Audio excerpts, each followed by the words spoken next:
Hi, my name is Kimberly. I'm reporting for Pixels and Pills. I'm here at the CBI Social Media Tools Conference. I'm here with Paul Mewett from Huron Consulting Group. Hi, Paul. How are you? I'm very well, thank you. And can you tell me a little bit about what you do in your company? Huron is a North American-based consulting company with the usual kind of investigation components. They've also got vertical market components, so they've got a lot of expertise in pharmaceutical industry, higher education industry, areas like that. So my particular speciality is I'm an internet intelligence expert. So I work for large corporates, governments, and law companies, generally helping them with internet-based issues. Okay. Well, one of the big issues in social media for a lot of pharma companies is tracking consumer content. So can you tell us a little bit about how you handle that? Well, the thing is, the pharmaceutical industry in general is pretty good at looking at the internet in general and social networks in particular, because they understand that with 1.5 billion people out there on the internet, that there's a need to understand it. There's good things being said and bad things, but actually turning your back and not watching it is actually not an answer at all. You need to be watching something going on. Social media is obviously just the new area on the block. The difficulty is that a lot of people don't understand what you can do and the information you can get out of it, and so rather than try and find out, the temptation is to do nothing, and I don't think that's the answer. We need to try and find a middle ground where there's a good balance between the amount of resource they want to put into understanding what's going on in social media versus doing something at least. Okay, can you explain to me some of the issues and concerns, specific examples that you've encountered and how you've dealt with that?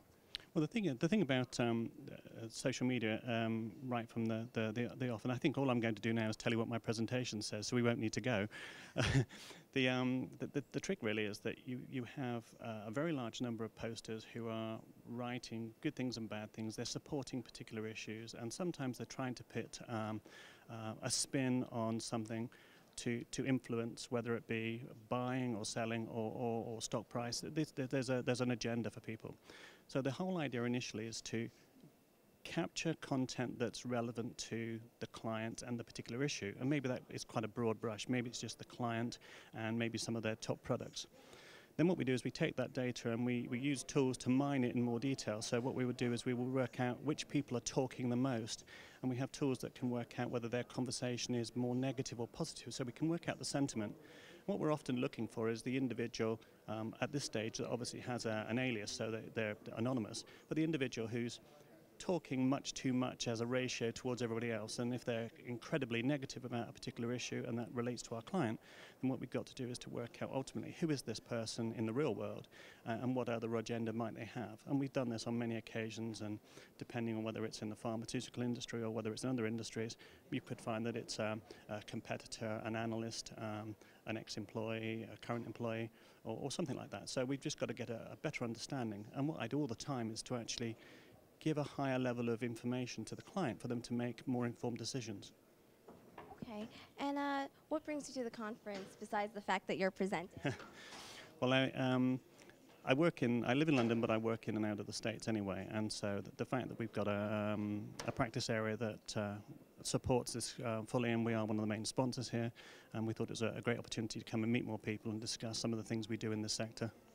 Right, and finally, I'd just like to ask you a question about, we spoke a little bit about the FDA and their involvement in getting pharmaceutical companies to use social media responsibly. What are your thoughts on that? Well, it's an interesting one. I think that, like most areas, we've got people who are driving forward, and they're very keen to do something, but I think that there's probably a few people in this room that are sitting back waiting for the FDA to tell them to do something. And I don't think that's an answer. I think even if the FDA said you didn't need to do anything, you've got to do something. Doing nothing is not an answer. Absolutely. Thank you so much for speaking with us. And this is Kimberly from Pixels and Pills, live at the CBI Social Media Tools Conference.